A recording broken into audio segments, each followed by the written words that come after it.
Well, if I knew, it wouldn't be a blind spot. Thinking people want to hear you talk about Bitcoin. Everyone wants to hear about Bitcoins. The blockchain is the future of global currency. But I guess you have other things on your mind right now. Oh, I feel like you knew everything. So, are you sure about this? Buying a house is a really big financial. Jeff thinks it's a great deal. Oh, he thinks it's a good idea. Do you not like that? No, it's not that I don't like him. It's just that he's kind of like a black hole sucking everything into his singularity of awfulness. Yeah, that is quite a force. Speaking of Jeff, hey, Lex, you ready to go house hunting? You're here. Well, it's really great to see that you can survive at the right summer. She was just helping me make sure my price range is right so that everything fits in my budget. Budget? What is that? Never even heard of such a word. Well, this is Libby once again being focused on prices and costs. You deserve to be in a house that you want. Make sure you get the money you need to make it work. But that's how we got that housing bubble. See, it's not a question of deserve. The finances have to be there too. Now, if you look at this, you can see the history of. Wow, that was great. Oh, I accidentally deleted your app. Go ahead. Now I deleted it. Let's go get you a house. It's your right. Here we are. Doesn't it just have the cutest curb appeal? I love it. It's all wetlands. Gonna have to have this bulldozed. I think that's just clear. That's the easier side. Well, on to the next one. It's ridiculous. I think financially I can make this one work. I'll have to make a few sacrifices. Only buy off-brand cola, steal my neighbor's Wi-Fi. But yeah, I can do it. Perfect. This is what it's going to cost to bring up to code. And now I can't. I'm going to call my bulldoze guy. He works really quick. Hello? Hey. How can you tell this place is built on an Indian burial ground? Native American. This is. Oh, this is the house. It's a dump. It's perfect! The outlets are the proper distance apart. It's got the mandated GFCIs. It's got LEDs and everything. And you gotta see a proper return on these materials. It still seems expensive for what it is. But I guess this is the best I can maybe afford. Let's get you a loan. I love loans. The best part of home ownership. And I'll get you that paperwork when you, Alexis, your loan has been denied. What? Why? Well, you can't expect to be approved for a $225,000 loan when you're already hundreds of thousands in debt. That's not true. Maybe I wrote my social security number down wrong. Sometimes my 4s, my 9s. Well, my denials never look like approvals. it's a question of social security number. I might be able to scrounge some more up. How did I get in all this debt? Can you help me? With what? Don't you have savings? No. I thought you had some high-paying job. No, I don't have a job. I mean, I never really had a job. You're always throwing money around. Oh, I'm massively in debt. Massively. Except that it's actually other people's debt, so it's complicated. You ran up all this debt on me. Did you not know about this? I'm bankrupt. You bankrupted me. Do you just need a moment alone? Look, however bad bankruptcy is, no matter how bleak this looks right now, I just need you to keep one thing in mind. You still have to pay back your student loans, because those don't go away. Oh, no, you haven't paid those back yet? Oh, that's not even close.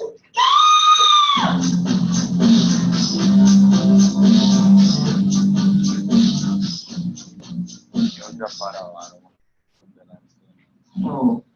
All right. So the Love Gov saga continues.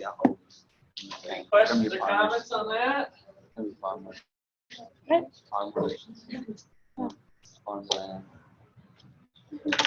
All right, so we are in, we got a good start on chapter 11, where we're at for this module. And we'll probably come close to wrapping up chapter 11 today. And then we'll see where we end up. And then we'll have Friday, we'll actually start into next modules and stuff. So, but I don't know, we'll see where we end up. So any questions? Make sure to put your gizmos away. Final text button, thumbs thing there. Okay, good. All right. So today I want to, well, let's see, I wanted to do a couple things. I did want to show you this in your book.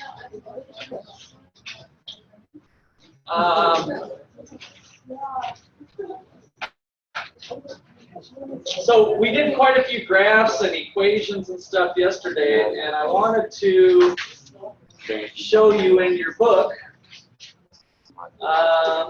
some of the stuff we're going to do today.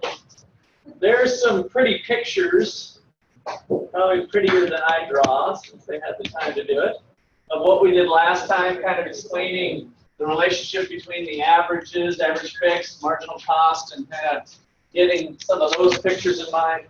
And then some of the equations we did. So to get reinforcement on some of the issues we did in class, you're going to see the same type of thing in the chapter.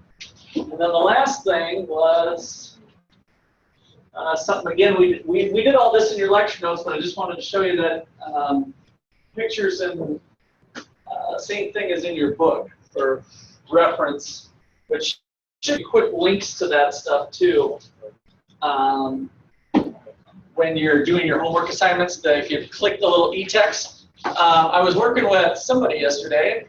Actually, that was with my money and banking class, but you guys have all seen the little question help tab that gives kind of a drop-down stuff that'll put you right on the e-text and all that. So just make sure we've got that we know all the tools at our disposal. So today we're going to start in on the physical stuff that I mentioned last time. So on our island, our goal is to try to maximize society's overall happiness some way, which is kind of a loaded question.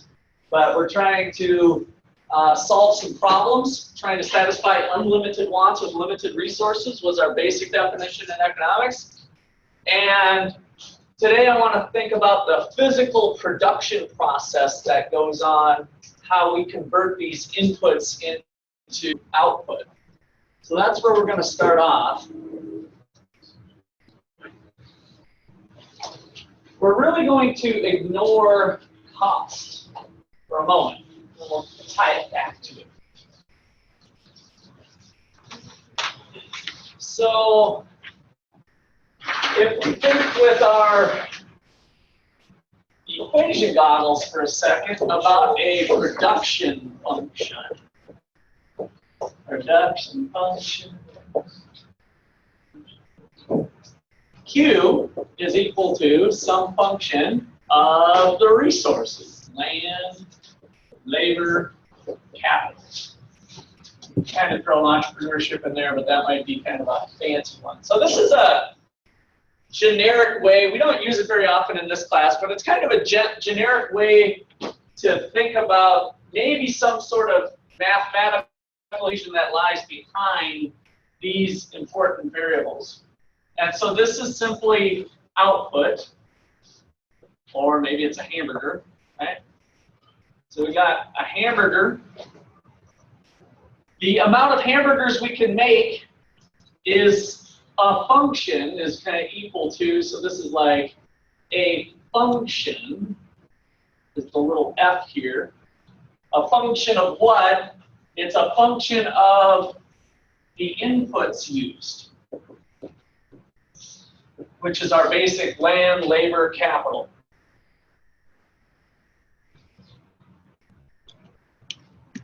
So this is kind of a math expression, just shows everything in general.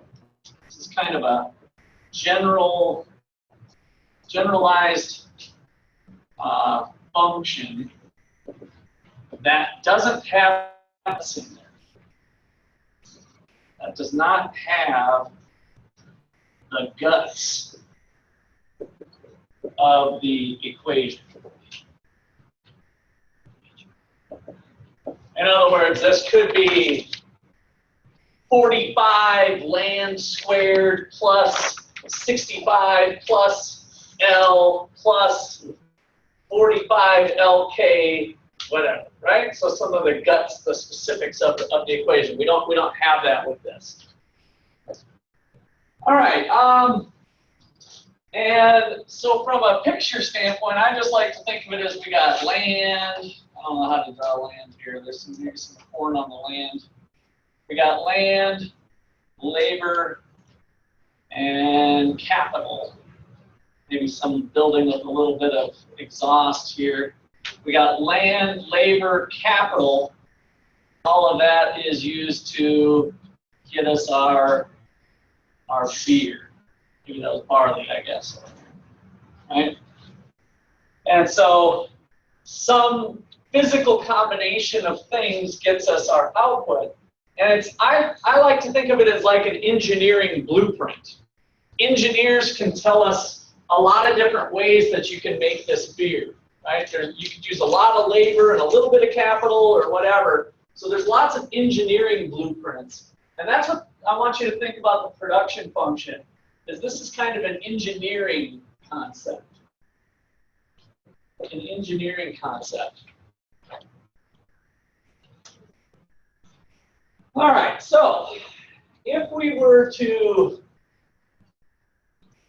graph that thing out, would that be if we had now a quantity up here and maybe labor down here? So again, most important thing when you're interpreting these graphs is to look at the axes. What are we measuring? So we got hamburgers and people, right, in a two-dimensional way. If we were to look at that, does this thing look like A, B, or C? And maybe don't write these on your paper. A, B, or C in general? Which functional form does it take on? A, B, or C? A, right? More labor gets us more hamburgers. More labor gets us more hamburgers. So is that a positive or negative relationship or inverse relationship? Positive or negative relationship between the input labor and the output quantity? Positive, right? So upward sloping, positive relationship.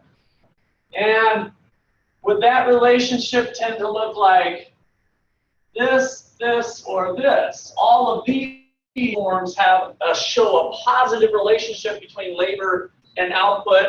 Would you expect it to look like A, B, or C? A? I see some heads shaking. So B, what does B show for the production technology? From an engineering standpoint, what does B show? A constant, steady relationship, right? The rise over the run would be the same. So add 2 people, get 4 hamburgers. Add 2 people, get 4 hamburgers. Add 2 people, get 4 hamburgers, right? So it's like this constant relationship going on. That's what B would show. A is showing add 2 people, get 4 hamburgers. Add 2 more people, get 6 hamburgers. Add 2 more people, get 8 hamburgers, right? So it's increasing at an increasing rate. C is increasing at a decreasing rate. Add 2 people, get 4 hamburgers. Add 2 more people, get 3 more hamburgers. Add 2 more people, only get 2 more hamburgers, right? So hamburgers is going up, but at a diminishing rate. All right, so how many people say A? How many people say B? A lot of hands. How many people say C? Some more hands. All right. So I think you're probably right. In fact, even though nobody's raised their hand on A, but I heard somebody say A. A is right too. They're actually all right. They're all possibilities. This one, though, dominates. This one dominates in general. But the way the real function would probably look like, the most generalized way of looking at it, is that we would probably go up, flatten out, and then go like that. That's the most generalized form. And so you see down here, this is kind of the A region, right? So over very low units of input, it's possible that we have increasing returns. And then at some point, it kind of flattens out, or there's this inflection point where it just kind of switches from going up, up, up, to down, down, down. That's kind of our B point. And it's possible that that B point could be extended for a while or something. And then finally, we get into the C range. So we're really thinking about the potential for all of these, kind of the A, B, and then finally the C. And that's what I mean by the C range dominates, because that's where we eventually get to. We eventually get to that. All right, so I used to work in a restaurant, and I think you people in macro class saw this example already, but I think it's worth going over again. How many people have worked in a restaurant? How many people have cooked in a restaurant? At the front lines. All right, so about 4 of us. All right, so that was my first job. I actually started washing dishes, and then that was when I was 15, and then about a couple months later, old Rawl, we had a bit of an alcohol problem, but he was an awesome guy. He was kind of the 3 fingers down. Saturday morning breakfast, he'd have a couple belts under his belt. But good old Rawl and I started working the line, and so this one kind of has some personal meaning for me. So imagine that I've got this table is my grill. All right, this is my grill top, and I'm in the business of making hamburgers. And so if I work the grill by myself, I can do 100 hamburgers on my shift, whatever that amount is. So I can do 100 hamburgers, and if I add a second person onto the production line, right? So I add another person. Could me and that additional person do 200 hamburgers, less than 200 hamburgers, or more than 200 hamburgers? What does it depend on?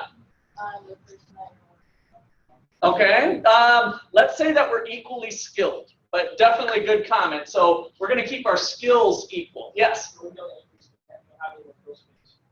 We don't have any more grill space, so what was your answer? I didn't quite hear it.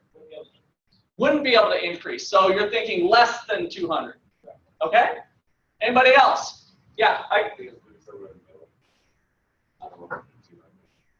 Okay, so less than 200. Yes. So something diminishing. Right. So there's an increase, but not more than 200. So you don't think there's any way that we could do like 220 hamburgers? We're not worried about the orders because we're just thinking about production. Good question, but that kind of is kind of like bringing supply and demand, and we're just kind of thinking about supply only or production. Yes? Well, we don't know the time that you spend not on the grill. Okay. If you were just making them by yourself, and most of you make about 100, yeah. in that amount of time, that's most of you will make. But if there's time that you were not on the grill doing something else, you guys could do it. Okay, I think you're touching on the right thing. What could we possibly do with 2 of us that would be impossible for me to do alone? Think about that. I think you're kind of touching on the right thing. I don't know if that's where you're taking your answer. Isn't there a possibility of Well, we're not at all 3. I'm just trying to identify one person going to. You're talking about just Can I get it? Let me go to Colin over here. Yeah?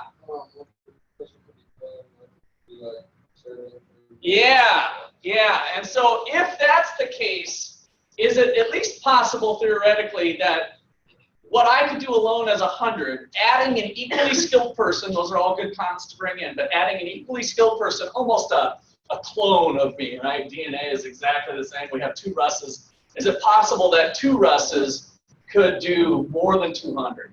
And with that concept, we could. What do we call that concept where I do the burgers, you do the buns? Specialization. And that brings us right back to, way back to Adam Smith, 1776, The Nature and Causes of a Wealth of Nations. The division of labor so that people can specialize in what they're good at could lead to increasing returns to production. And so is That A, B, or C part. That's the A part. And see, it is possible then to add people and get more production. All right, now, stay with me. So let's just say they could go up to 220. I add a third person. Is it possible that we're still in the A range?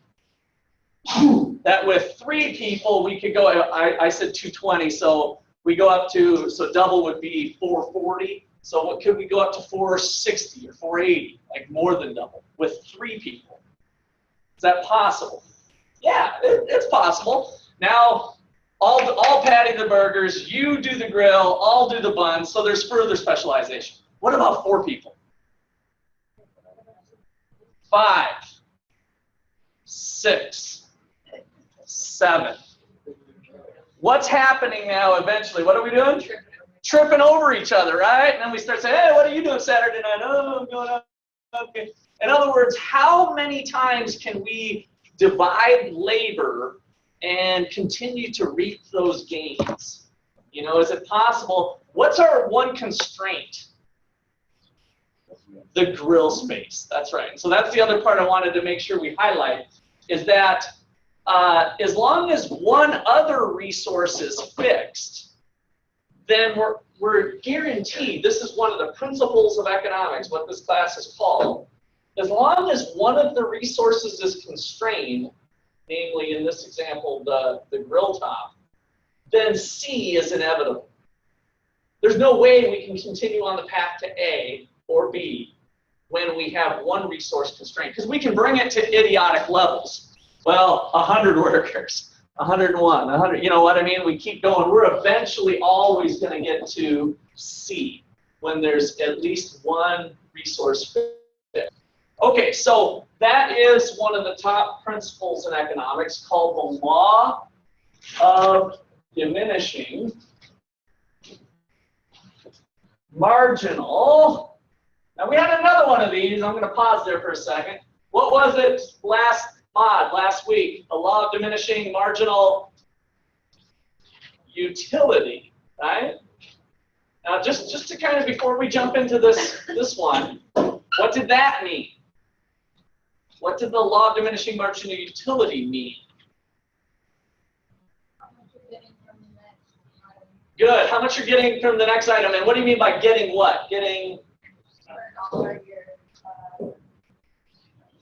happiness or satisfaction, or the fancy word we used in the econ class was to describe those 2 things, happiness and satisfaction, utility. Right? So all 3 of those things are kind of the same. So the law of diminishing marginal utility was the idea that each additional sip of your favorite beverage doesn't taste as good as the last one, eventually, after you keep sipping it. The benefits that you get eventually decline. Each additional Oreo cookie, you eat 1 Oreo. It's awesome. 2 Oreos, still pretty good. 3, 4, 5, I'm eventually hitting the toilet, right? So the law of diminishing marginal utility, that Oreo starts to taste like a piece of soap if you continue to eat only the Oreo, right? Law of diminishing marginal utility had this shape of the C also, and so now we're applying it to production, the law of diminishing marginal product. Marginal product, and so you can use this also, another word we use is the law of diminishing returns, but this textbook, for the most part, uses the marginal product, but also the law of diminishing returns. All right, and here it is. So here's the definition. As you add more and more of a variable resource, as you add more and more of a variable resource, i.e. like labor from our example, as you add more and more of a variable resource to at least one fixed resource, as you add more and more of a variable resource to at least one fixed resource, i.e. the grill, which is our piece of capital in my example, as you add more and more of a variable resource to at least one fixed resource, the amount of additional product, which in our case was the hamburgers, the amount of additional product from each additional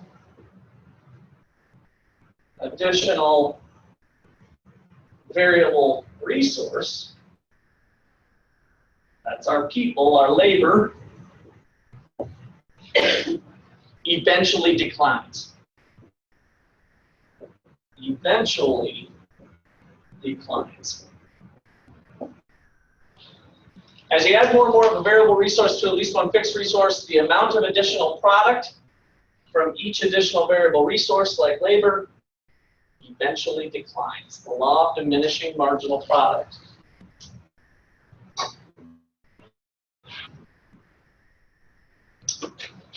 Similar to what we did for marginal utility, once we get into the C range, as I labeled it here, we can see that if this was the 100 workers, 100 workers were able to crank out 1,200 units. 100 workers were able to crank out 1,200 hamburgers. How much could 101 do? Well, 101 could maybe get us up to 1,400. And 102 could maybe get us up to 1,500 units. So the amount of stuff that we're making continues to climb.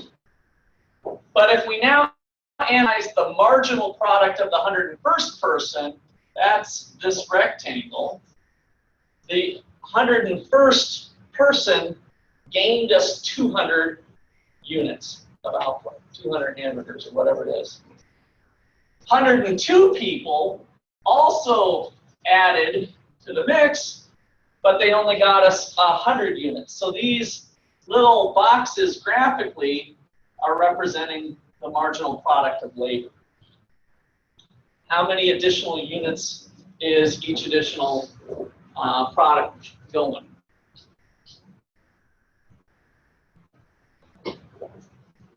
All right, so that's cool. Glad to know that you've got your fingers well manicured. Got a little self manicure there. That's awesome. All righty. So, questions about the law of diminishing marginal product?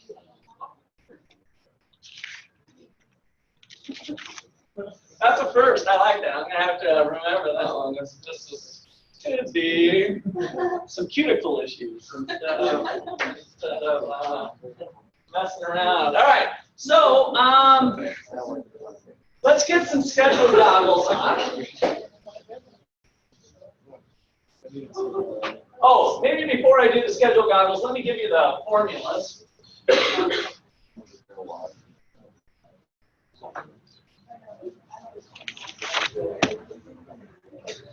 All right, so yeah, I guess I'll just do it over here. So total product is TP or Q. Total product is the total amount of production. Total production quantity from a given amount of resources. The total production quantity from a given amount of resources. Marginal product,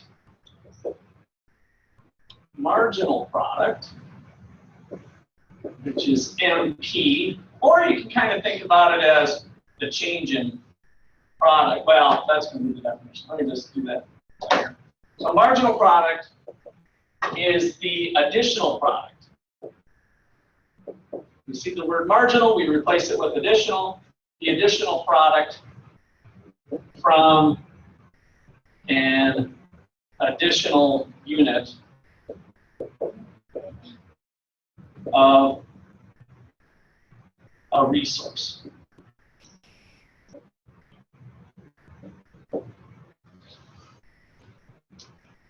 So note, this applies to all resources.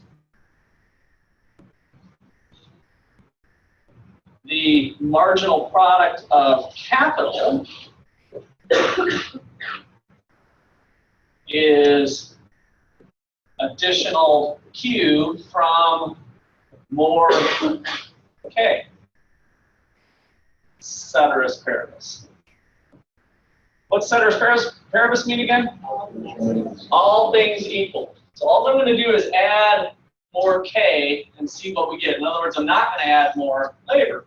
Similarly, we'll focus a lot on the marginal product of labor, MPL, which is the additional quantity from more labor, ceteris paribus, which was the one I just gave you. We're going to hold the grill top fixed and add more people. Similarly, if I have 4 people, we kind of did this with that example with opportunity costs on Monday, I could think about adding another grill, right? So if I have currently 6 people to work the shift because business is growing, my choice might be to buy another grill. If I buy another grill, how many more hamburgers can I crank out keeping 6 people working, right? So we've kind of changed it there as we start to look at the incremental amount of quantity from more capital, holding things constant, or the incremental amount of product from more labor, holding all things constant. All right, questions there? All right, equation goggles. So we're going to have 1, 2, 4, 5, 6, 7, 8, 9 columns. So give yourself enough room. 9 columns of data. Here we go. Labor. We've got 0, 1, 2, 3, 4, 5 people. So 5 laborers potential.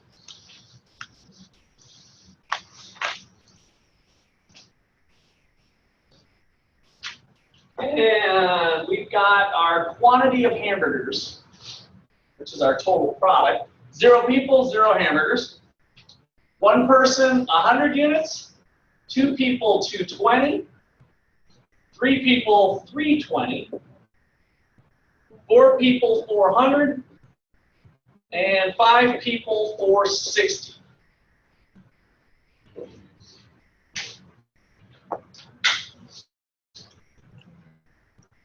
And then marginal product, which I didn't actually define for you here. Marginal product of labor is equal to the change in quantity divided by the change in labor. Remember, this could be total product too, the change in total product.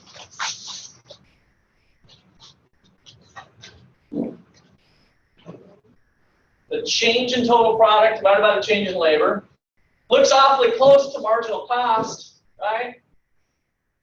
Change in total cost divided by the change in quantity was marginal cost. Marginal revenue, change in total revenue divided by the change in quantity. So we've got lots of overlap. Marginal utility, change in total utility from a change in the number of Oreos, right? So all of these concepts are just reinforcing themselves. It's really the same stuff applied in different ways with this marginal way of thinking, which is really the economic way of thinking. All right, so the marginal product of labor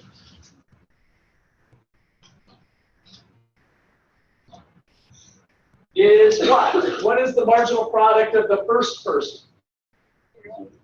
0? 100 for the first person. The 0th person is just really undefined, so there's nothing there. But the first person gives us 100 hamburgers. The marginal product of the second person, 120. Marginal product of the third person, 100. So what we're doing each time, if you haven't quite picked it up, is we're going incrementally from this number to this number, this number to this number for the third the fourth, the fifth. I'm not going to write it because you don't see that on your homework problems. But again, when you've got the M word similar to graphically, your little suffix goggles can go on, and all of a sudden you visualize.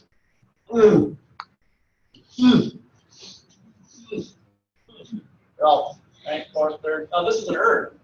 I did something wrong there. This is the. All right, so you got it. So 80 and 60.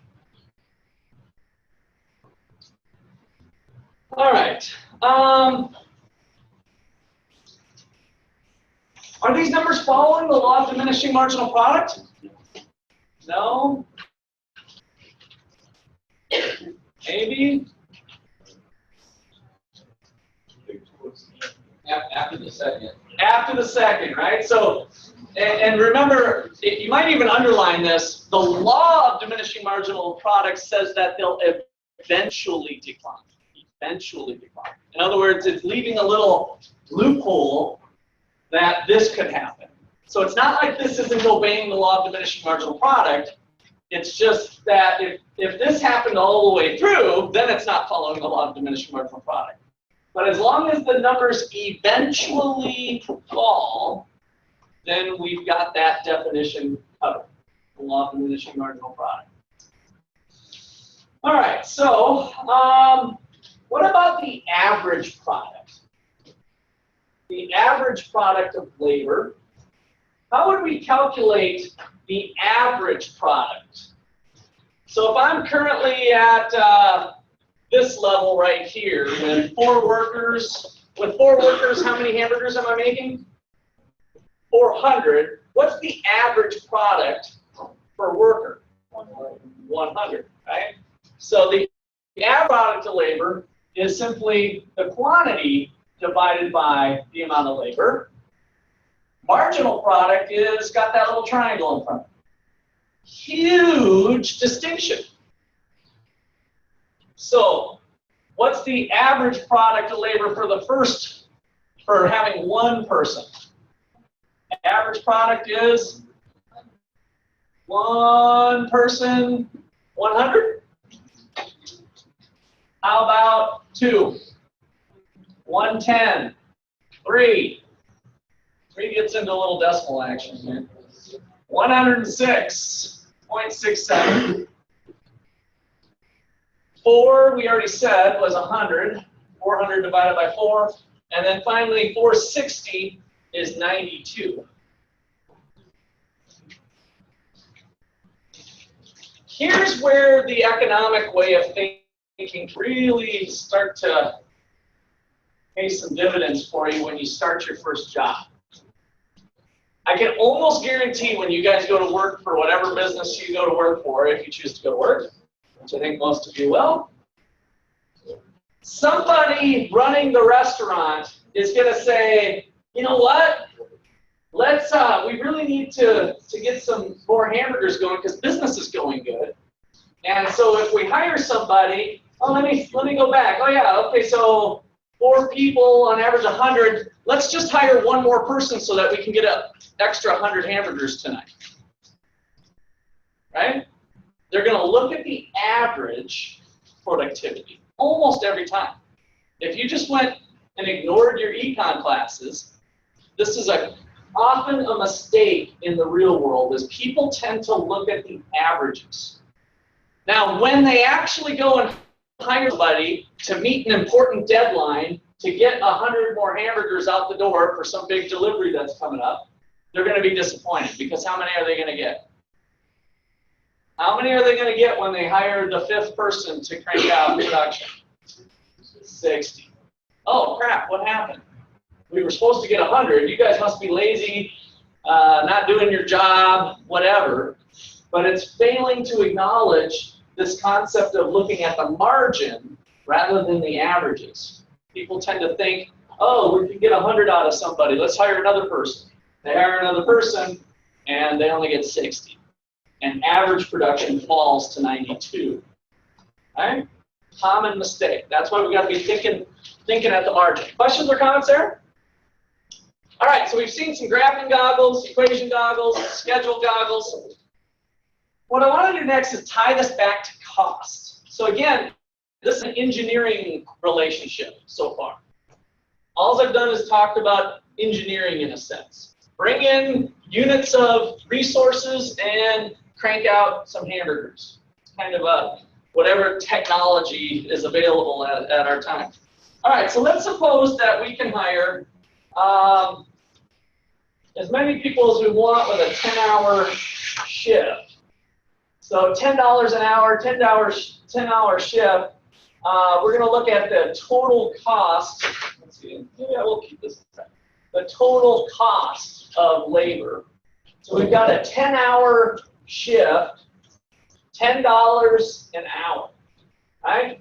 So if that's the parameters we're operating under, then one person's going to cost me how much? To put in a 10-hour shift at $10 an hour? $100. So now we're getting some dollars, right? So one person's going to run me $100. What's two people going to run me? 200. What about three people? 300. So this is just going up in a linear fashion, kind of a rise over run. Each additional person costs me $100 to put an extra person on that shift. $10 an hour. All right. Suppose we've got some total fixed costs. Total fixed cost of $100. Now, what was the deal with fixed costs from last time? What made them fixed? Doesn't change regardless of production or quantity. So add a quantity of 0, how much fixed costs if our total fixed costs are 100? 100, you still got them. You still got to eat them. So you're going to have to pay those no matter what. What about if we produce 100 hamburgers? Fixed costs are, how much are total fixed costs when we ramp up to 100 hamburgers? 100. What about 220 hamburgers? 100, 100, 100. They're fixed costs. No matter what I produce, those costs don't change. So this is usually, if you want to highlight something when you're staring at one of your homework problems or the test problems, filling in this blank is usually a key, like to solving the rest of one of these schedules. Like you'll see some of those problems where there's empty places. You got to know this part. This is usually kind of the key one that students overlook or don't remember or recall. All right, so total fixed costs. So let's just say that all of our costs, just to keep things simple, are embodied in the labor for variable costs, total fixed costs. So now we have our total cost. Our total cost is then just adding them together, variable cost plus fixed cost. So 0 plus, and we could put a 0 in here, by the way. Zero people hired means 0 variable cost. That's not undefined, is what I mean. 0 plus 100 equals 100.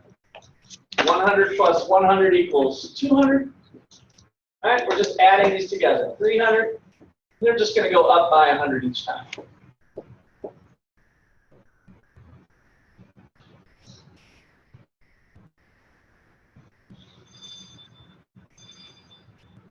That's the elevator, right? We've had a lot of bell and whistle. We had a fire alarm. Okay. So, change in total cost. How does total cost change as we ramp up production? Right? So, as we increase here, our total cost is going up by 100. Right? So again, looking at the changes. Now, what do you notice each time here as we look at the change in total cost?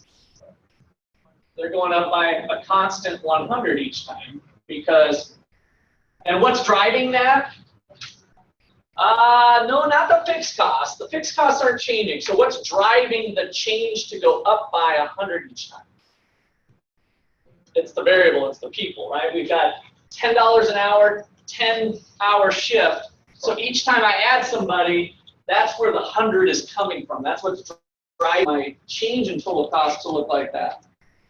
All right, so I wanted to lay it all out this way because I even was confused early on about really identifying why does the marginal cost curve go up when in general, if I'm running a restaurant, my costs are fixed. In other words, I can hire as many people as I want at $10 an hour. I can buy more hamburger at $4 a pound, whether I buy 100 pounds or whether I buy 10 pounds, right? So if you start thinking about the variable cost, in many cases, those costs go up in a fixed way, but yet the marginal cost curve, I claimed last time, was J-shaped and upward sloping, remember? We had this kind of law of increased cost. But here, I think, is a reasonable set of numbers that kind of says, well, what's going on? Why do we get marginal cost going up, but yet the change in total cost is 100, 100, 100, which if we graph that, that change would be flat, right? At 100 here, it would just go whoop, all the way across. Or if we did $10 an hour, or whatever's driving it. So the key is to look at the full definition for marginal cost. And what is it? What is marginal cost? Marginal cost is what? Look it up in your notes, find it, learn it, love it, live it. What is the formula for marginal cost?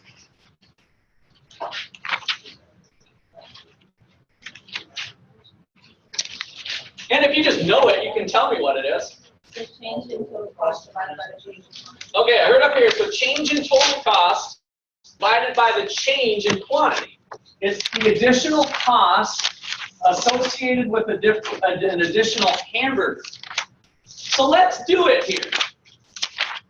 Let's calculate the marginal cost from adding this one person. What is the marginal cost? So the marginal cost is equal to the 100 divided by, how many units did we add? How many units did we add? 100, right? So my marginal product was 100. So one person made 100 hamburgers, which means this was one and the same. They added 100 hamburgers to my outfit here.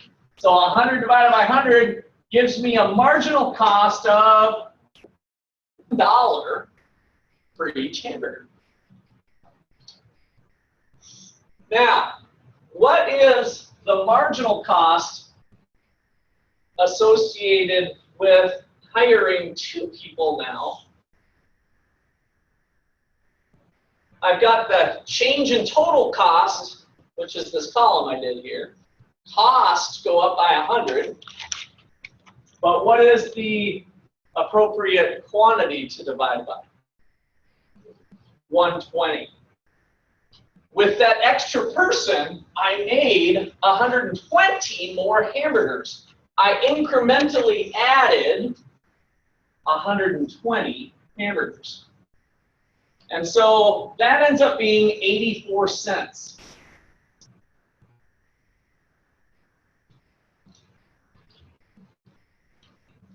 When I get 3 people, this level of production, what is my marginal cost?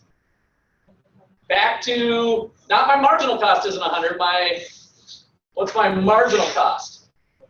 $1, we're back to $1. 100 is the change in total cost.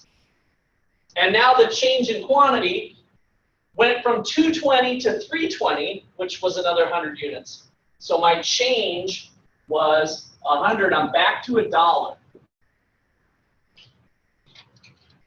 4 people, 400 hamburgers. Marginal cost of each additional hamburger when we ramped up production this time. $1.25. So we've got 80 hamburgers were added.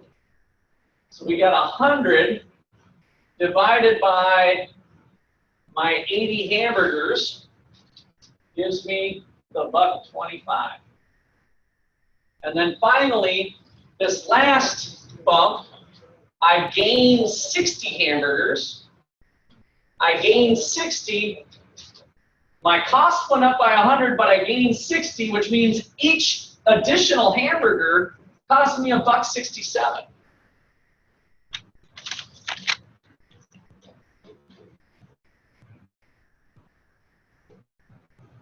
All right, so by digging a little bit deeper into the problem, we get back to what we said was our marginal cost curve, right?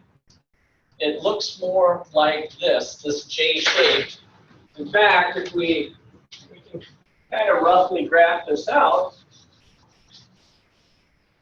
that last column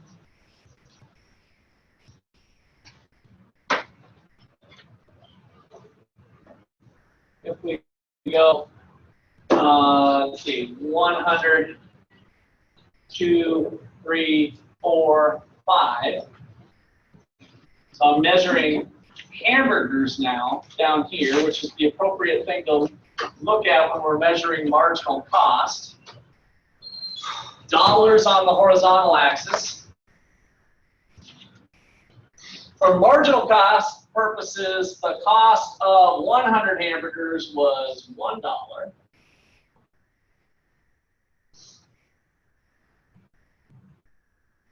Then we went to 220, right? So our total production was 220. So we're going to go a little bit over here, somewhere between your 200 and 300 mark.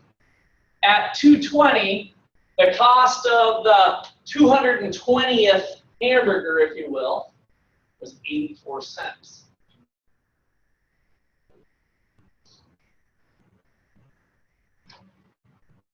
So there's 1 point there, 1 point there. Our next level of production brought us up to 320, so you can kind of eyeball 320 on your graph. And the cost of the 320th is back to $1. Our next level of production was at 400, but each one of those cost us $1.25. And then finally, at 460 units, we got $1.67. And now it really starts to jump out at us, this J-shaped concept of why that could be, if we kind of just draw a line through there, why that really starts to accelerate up, right? The law of diminishing marginal product is driving that result, the law of increasing costs.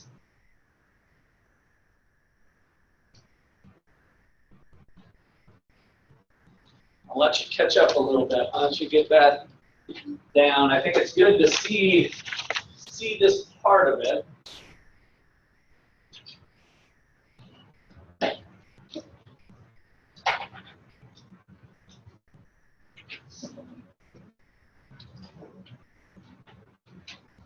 So this is a great multiple choice type of question. Key point.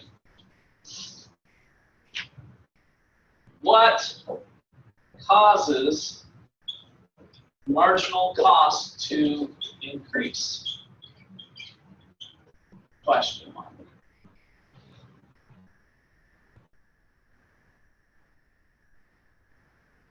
What causes marginal cost to be upward sloping would be another way that this would be worded potentially. Upward sloping. The decrease in marginal product or the law of diminishing marginal product, right? So however you phrase it, the answer to that is the law of diminishing marginal product. And we kind of clearly see it here that that's what gives us that result. Even if costs per person are fixed, $10 an hour, $10 an hour, I can hire as many people as I want. Burger, $4 a pound, $4 a pound. A bag of buns, $4.69, $4.69, $4.69. If we think about all these costs are incrementally the same, ultimately what gives us this upward sloping marginal cost curve is the law of diminishing marginal product. All right.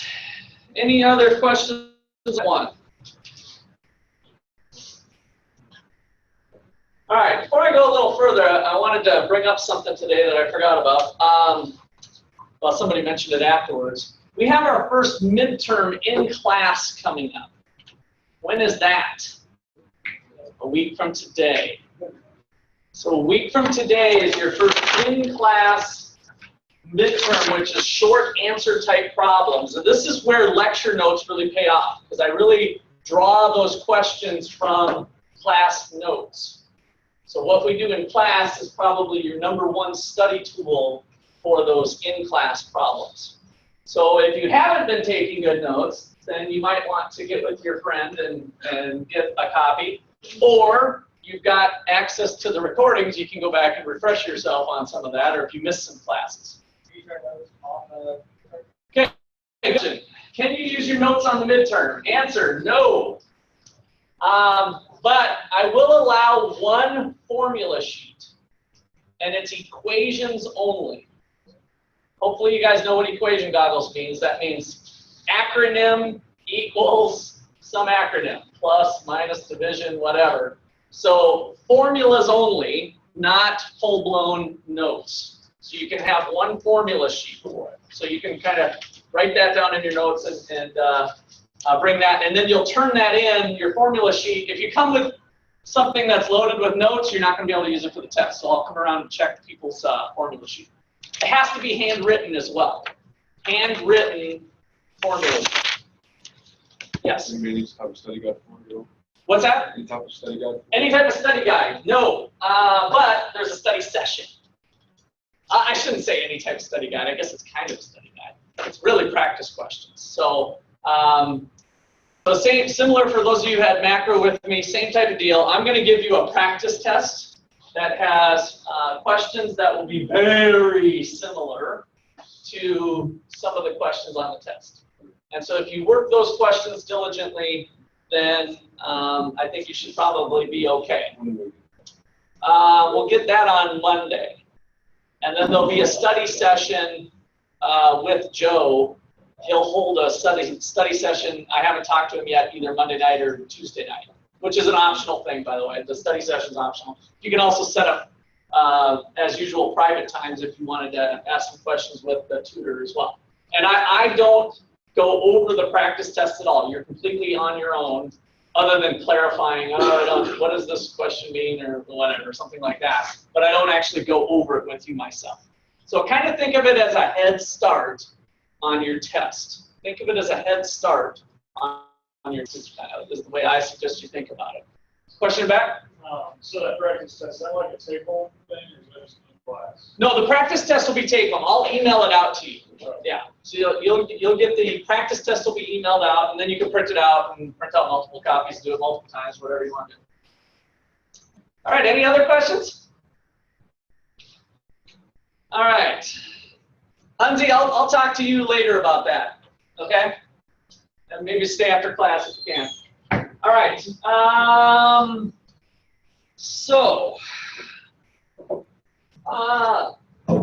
The next thing I want to look at is the short run versus the long run. The short run versus the long run. Let's see, I think I can probably erase that, but let me do it this way. The grill top example is a short run concept because I was not allowing the grill to change. And so by definition, that's what we call the short run in econ class. So short run, SR, versus long run, which is LR. Short run versus long run. So, key point, key note, I guess, to start us off, has nothing to do with a length of time per se. Has nothing to do with a specific length of time, i.e. 1 year, for instance. So if it's 1 year, 1 year's the break point. If it's less than a year, it's short run, and longer than a year, it's one run. That's not correct. That's not right. So it has nothing to do with that type of thing. So the short run is a period of time, but how it's defined is where it's different. A period of time such that at least one resource, or we call those factors of production. You'll see that in this chapter quite a bit. So one factor or one resource, a period of time such that at least one resource is fixed.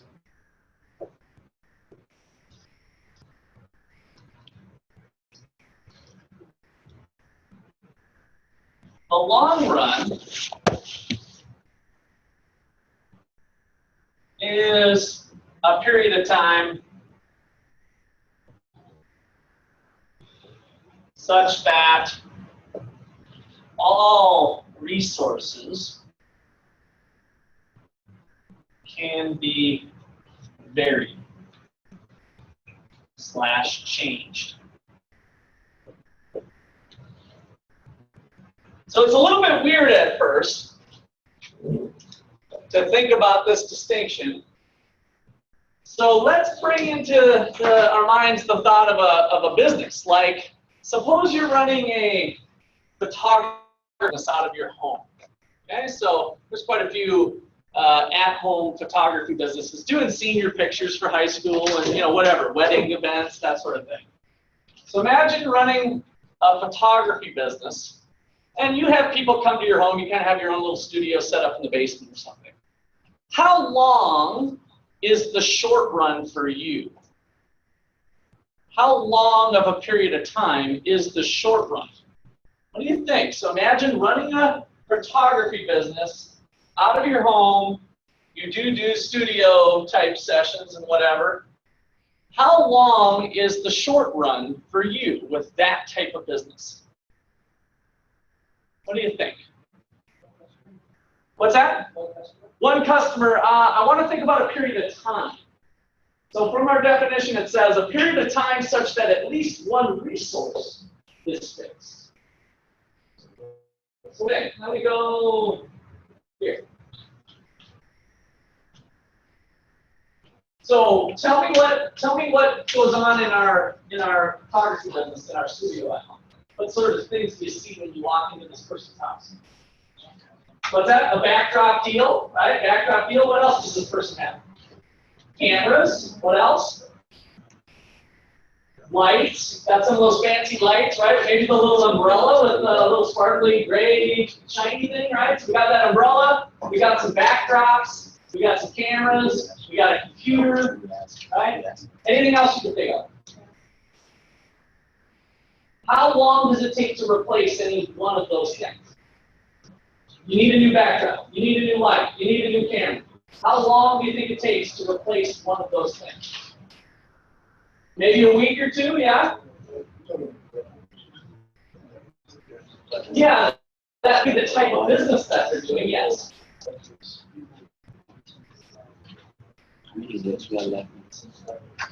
Outside, yeah, but also I'm trying to identify for the short run is what sort of resources, what sort of factors of production are used for that business. What does that person need to run their business? Right? How long do you think it'll take? How long do you think it'll take? To vary. So tell me what you see in this. What do you think is the longest thing it would take to replace? So we got the backdrop, we got the camera, we got the computer. We're running our business. What of that? We got the fancy umbrella with the sparkles behind it. What else? What do you think would take the longest to replace out of running our photography business down in our basement? The camera, why? I don't know, it lasts a long time. Lasts a long time, but does that mean that I'm not worried about the longevity of the camera. I'm worried about how long it takes to get to my house. When I say, hey, I need a camera, I pick up my here, I can use a real phone. Hey, I need a camera, or hey, I need a camera. How long does that sucker take to get to my house? Couple days? Now, what would cause it to be longer potentially? It's a special camera, right? So it's possible that if you're doing high-end photography, it's a really specialized camera. Maybe it's a fancier camera that does special things or something, right? Maybe that camera doesn't take 2 days, that camera takes 6 months? In today's world, are you sure? If you're running a photography business, like is there lots of a people doing this business? Yeah. Yes, right. One community, even here in Ottawa, we look up the yellow pages and we can find probably 5 people that do high school photos, right? So multiply that times a zillion. And my point is that there's lots of people using that. I'm not that specialized. Because now if you're into the 6 month window, you're probably in a custom build environment, right? Like, I want this camera, I got a new idea, but it's got to do this, and they're like, oh crap, that thing doesn't even exist. But that sounds really cool. I'm going to try to make it, right? I'm going to custom build this sucker for you. Now you're in the 6 month window, right? So I didn't. In general, I don't think you're right, but it's possible that you're right, right? And that's why this is very specific. There is no one answer for that particular business. Each small business owner might have a different set of circumstances being able to get that stuff. So in today's world, the photography business might be as little as 1 week up to a month, maybe 4 weeks max, right? You can't imagine Amazon being out of stock of some fancy camera, but maybe if it's fancy enough, there is a little bit of delay. Maybe it's 1 month. So the short run is 1 month. The long run is 4 weeks to a month. Basically, any time past that, right? Any time past that period. So on a timeline, if we look at today, sorry, I'm writing kind of small. I can get rid of that. I can get rid of that anyway, but let me just write this out. So on a timeline, if we think about today, the short run and the long run butt up to each other.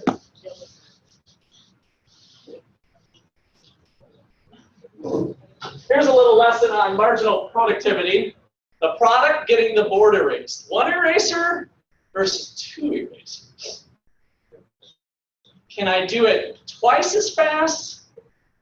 Less is twice as fast. Now in this case, the product is better when it gets done faster. So this is a little bit weird, right? What do you think? Is it, so if I do this, or if I do this,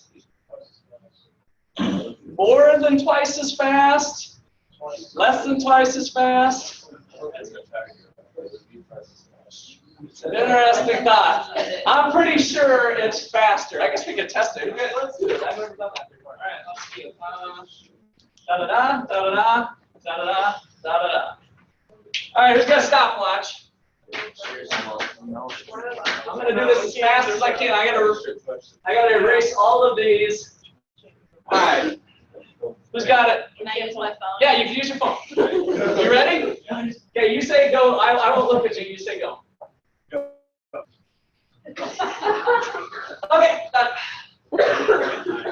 2.93. All right, here we go. Now, I got to try to put the squiggles in about the same spot. All right.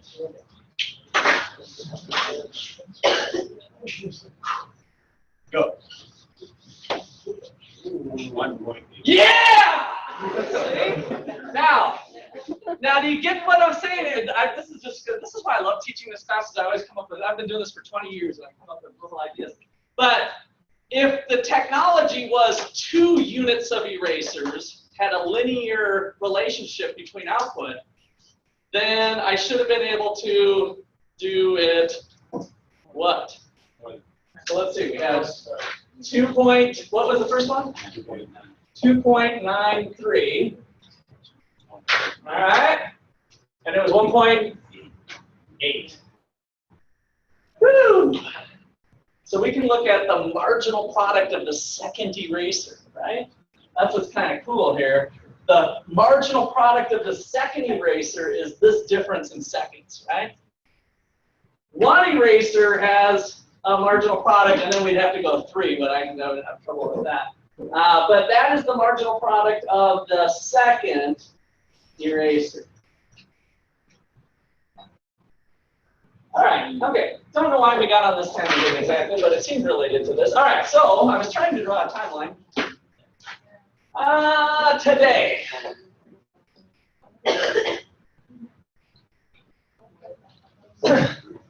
So today versus the length of time that it takes at least one resource is fixed gives you the short run. So greater than or equal to one resource is fixed. But as soon as that amount of time is done, you're in what economists call the long run. So all things could vary. Whether you're here, here, here, here, here, we kind of think about it that way. All right, so what if we do John Deere? What does John Deere make? Tractors. So now we're in the tractor business instead of the photography business. We manufacture tractors. What is the short run for the tractor business?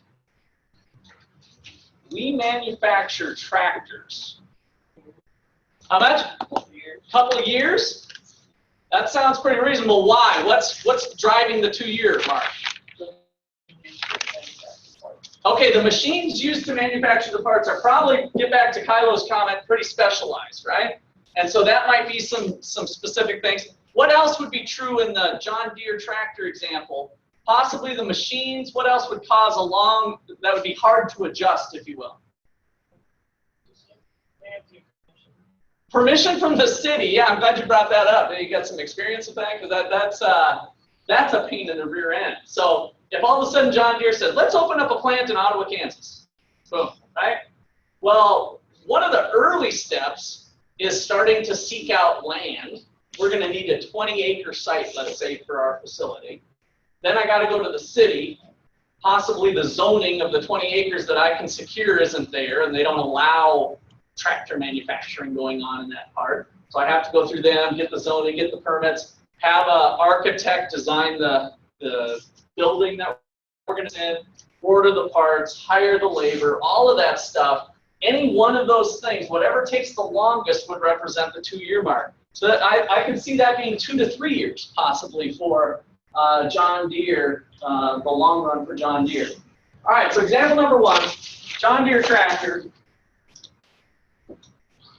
Probably 2 to 3 years for the long run. We'll just put kind of a question mark. We've got the building, specialized equipment. Takes a long time. A long time to start a new plant. Manufacturing plant is what they call it, right? A new plant.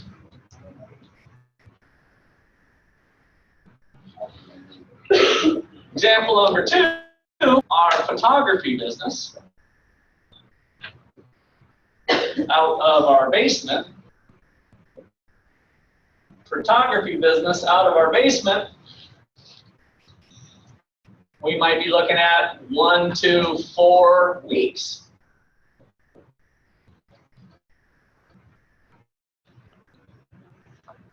We've got the backdrop, the fancy umbrella, lights, camera, action. I have to say action. Lights, camera, action, right? The amount of time it takes to vary any resource might be fairly quick.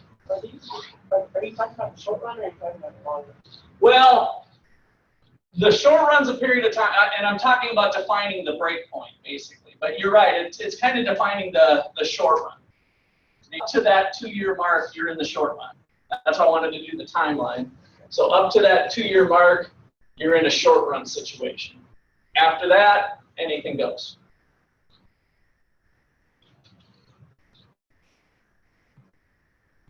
All right, any other questions?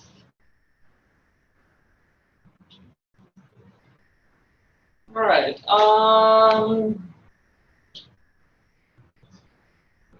so what does that mean for our cost curves?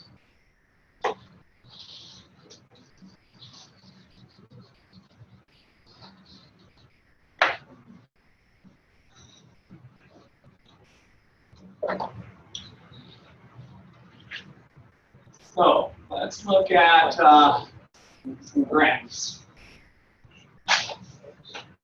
Graph of average cost.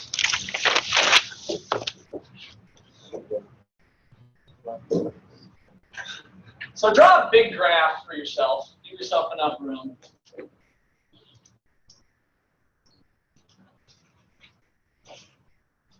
And then I want you to draw an average total cost curve on there. What did those look like in general? The average total cost curve.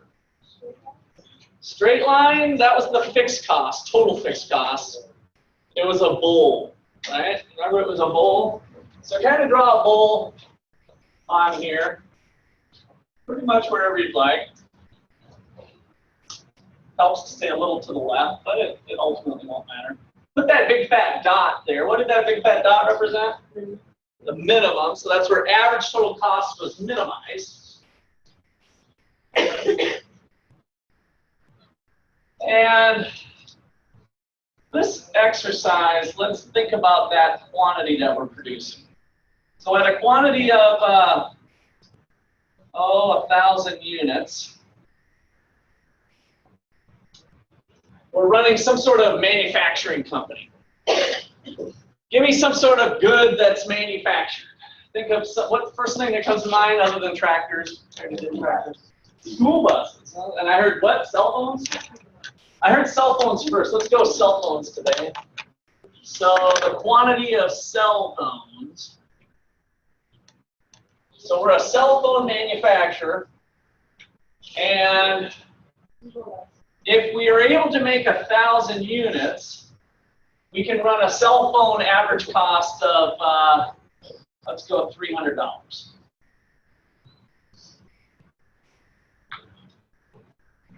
Now, we were kind of a startup business. Does anybody have a 1+1 phone, by chance? 1+1, have you heard of it? It runs off Android, but it was a company in China that decided it was an engineer. They used to work for Apple, I think. I can't remember that for sure. But they thought they could make a phone for half the price of what Apple was doing, and it would be better. And so they made this 1+1, and it is, if you line them up side by side, better or equal to the iPhone in every single way. And it ran about $350, I think, brand new. And they had this kind of weird waiting list thing. But anyway, so they're kind of a startup company. And so to try to compete, they put out a really high quality product, but they didn't market it. That's why none of us Americans really know about it. My son did a little research and found it on Google and started checking it out. And it turned out, after my son had researched it, I found out our former colleague, Aruna Rao, had one. She was from India, because they're a little more popular in China and India. But they hadn't made their way to the States as much. You do need to use the removable chip, so it has to be like T-Mobile or AT&T or those sorts.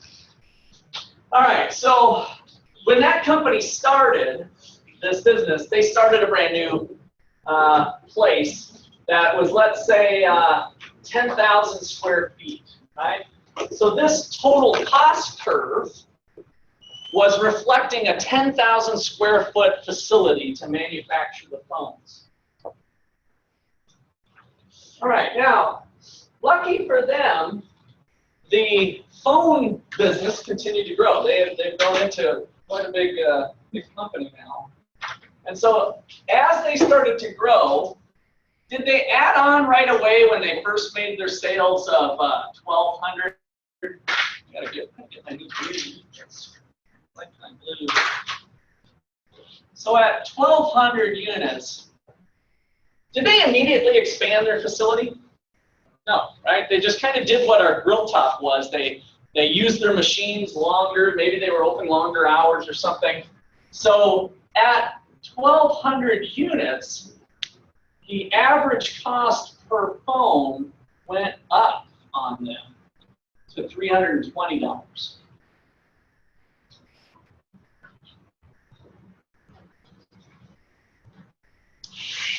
Then their business grew again, and sales are starting to go up. Sometimes they go down, sometimes they go up. But if they've been consistently in this 1,500 range, maybe this jumped up to 340, but it could be a little higher. I'm on a curve there, so that's probably not totally fair. Whatever. Eventually, what's the decision that they think they should make? Bigger facility, right? So this had our grill top and our hamburger problem, right?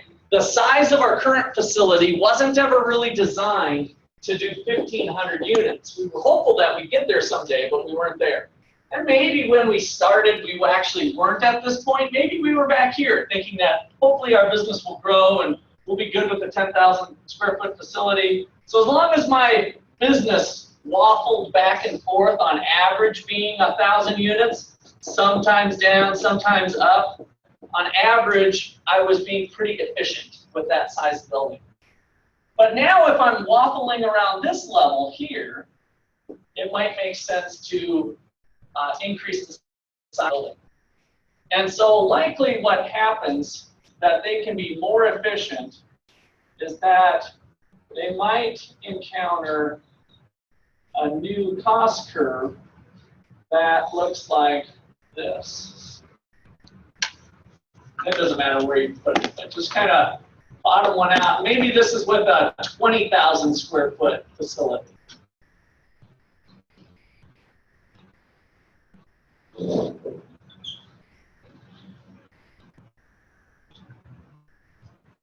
So with 1,500 units in a 20,000 square foot facility, their average cost falls down to $280.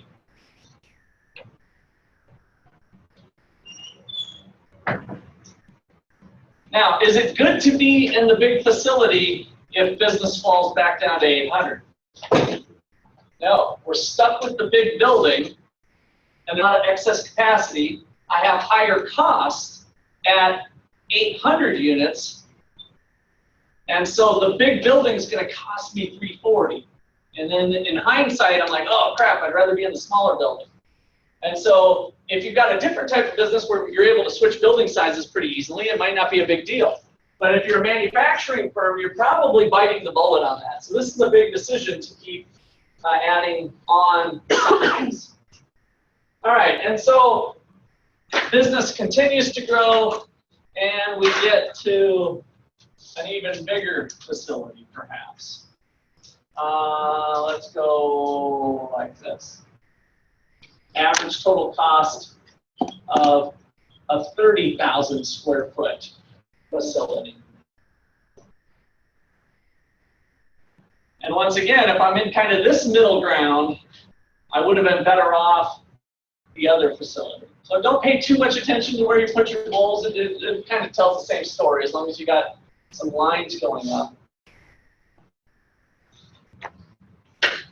So the key point here is that at this level of production, roughly, if you guys do something like this, you know, this is better, cheaper with small facility, small plant, manufacturing plant. But the bigger we get, the lower our costs are on average when we're at bigger production levels. So now we're cheaper with big plant.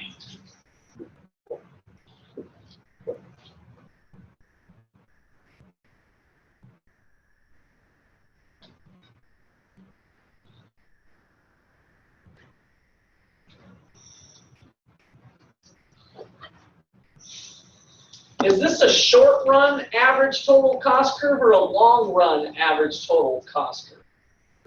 Short run, why? That's correct. Your initial startup, what's fixed? So whenever we hear short run, the facility's fixed at 10,000 square feet. So this is a short run cost curve. This is a short run cost curve. This is a short run cost curve. The long run cost curve is right here.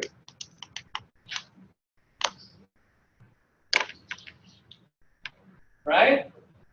In the long run, I can be in any size building I want to be in. So the long run curve is the squiggle.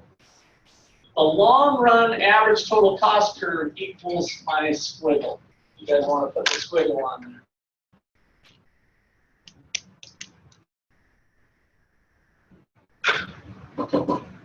What I suggest you don't add to your paper is what I'm about to do next. Go ahead and get your squiggles on there.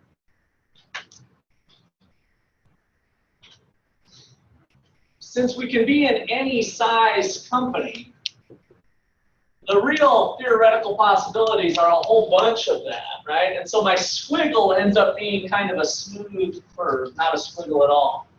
And so the long run average cost curve is downward sloping. We expect it to be over some levels, usually. So this is kind of a general long run average total cost curve. Do you think we can keep expanding forever and have that happen? Can we get bigger and bigger and bigger and bigger and bigger, and that sucker just keeps going down and down and down? No. Usually not. What sort of constraints do big businesses run into? When they were a small mom and pop operation, they were here, they got a little bigger, they got a little bigger. But what sort of real world constraints do big business run into? Quality control, good. Demand, I'm not so much worried about the demand, I'm thinking more about the production. So the actual production that goes up. What else? Employees, right? The whole management structure. When I was a mom and pop business and I had 10 employees, I was there working alongside them and say, hey, get to work, you do this. This is the way I do things. This is how I maintain quality control, right? Do it this way, do it this way. But as you get 20 employees, 40 employees, 100 employees, can that one person that had the vision for this product stay on top of every single employee? No. The ones who do fail quickly, that micromanaging concept. So eventually you have to come up with systems that hopefully help your employees maintain quality, but in different ways than keeping eyes on them all the time. And so the long run average cost curve, we don't really expect it to look like that continuously. It also has a potential U shape to it. So note, we don't expect long run average cost to continuously fall due to management constraints, among other things.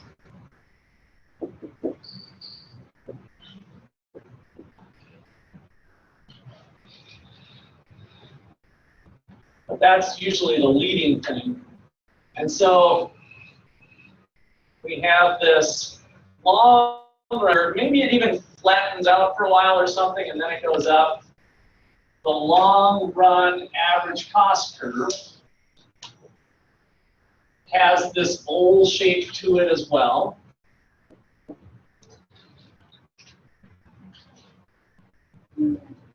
This has a special name where the thing I illustrated here, which does happen for most companies. You scale up production and your costs fall. That's called economies of scale. So this region here, where as we increase the scale of production, the quantity, right? This is the scale of production, long run costs fall. So this is economies of scale.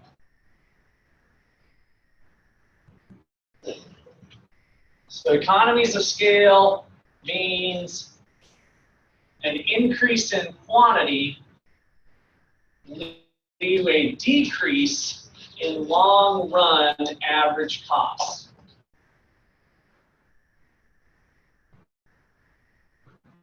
Economies of scale exist when you increase the scale of your business, the quantity, and it leads to a decrease in long-run average costs. When we start to get these things turning up, I kind of left a little bit of a flat spot here. If you didn't, it's no big deal, but this is simply diseconomies of scale. Diseconomies of scale. You can eventually get to a point where your average costs start to go up. You're too big.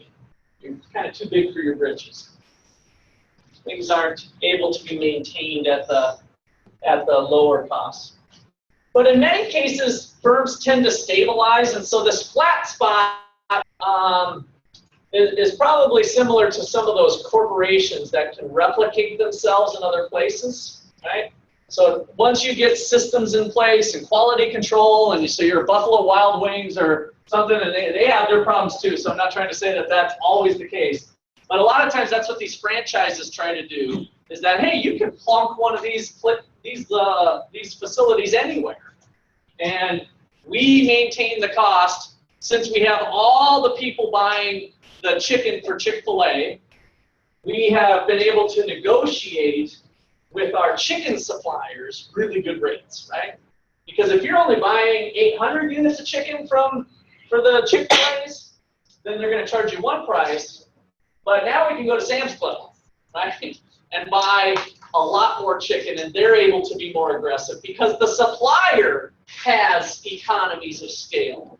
That single supply chicken has economies of scale.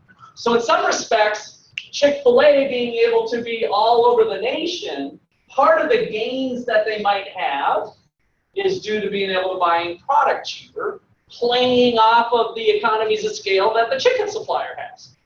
So their economies of scale is in some cases derived from somebody else's economies of scale. This is a real important concept of why we see big business, because this goes on in a number of cases. We have these economies of scale present.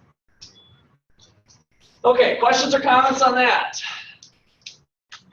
So in a diseconomies of scale, it would increase in quantity, eventually lead to an increase in So with diseconomies of scale, and this is just by definition, an increase in quantity leads to an increase in average cost. And that's the turning up here, right?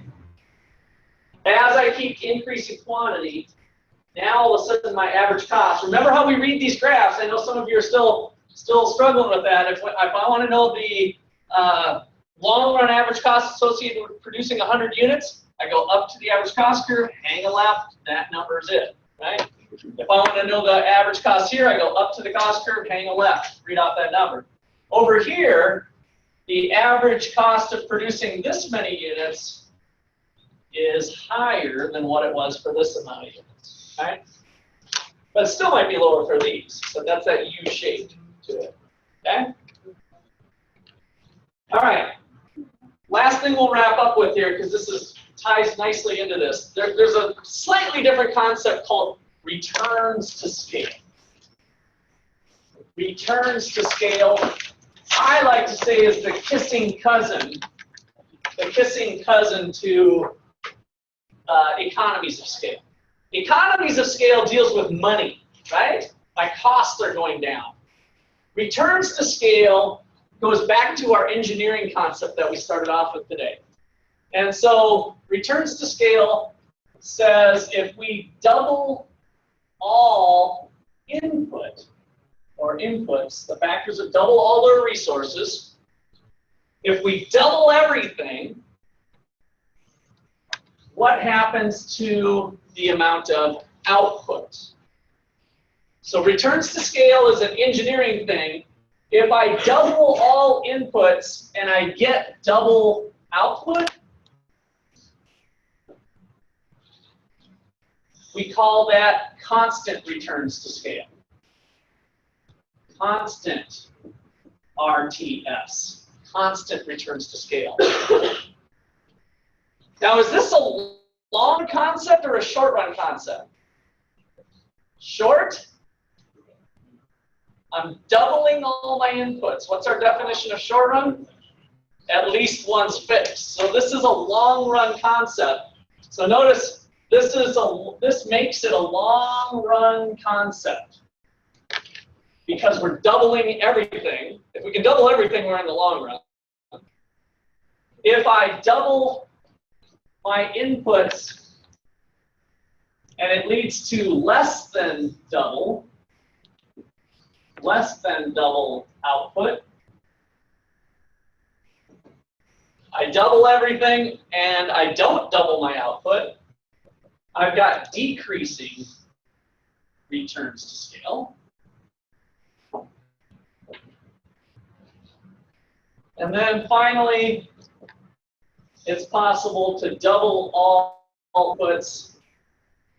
Maybe there's some management sharing or something, and that leads to more than double. Very similar to what we were exploring with my adding a unit of labor and the hamburgers that I get. The difference being that we're doubling everything, so it's a long run concept. My hamburger example was a short run concept because I had the fixed grill, right? So I double all inputs, I get more than double output. That is called increasing returns to scale. You can see we weren't too fancy with our definitions. They kind of tell themselves here. Double input, double output, constant returns to scale. Double inputs, less than double output, decreasing, increasing. None of that is dollar related though. The dollars are kind of related here. I'm probably experiencing increasing returns to scale. If I double my inputs, I likely double my costs. But double cost is leading to less than that on the average because I'm getting more output. I'm doubling my cost, but I'm more than doubling my output, right? So that's what's driving this result likely. So that's what I mean, they're kissing cousins, but they're not the same thing. Economies of scale, we have a decrease in cost. Returns to scale is this doubling input-output business, a physical relationship between the inputs and outputs. All right, we will call it a day there.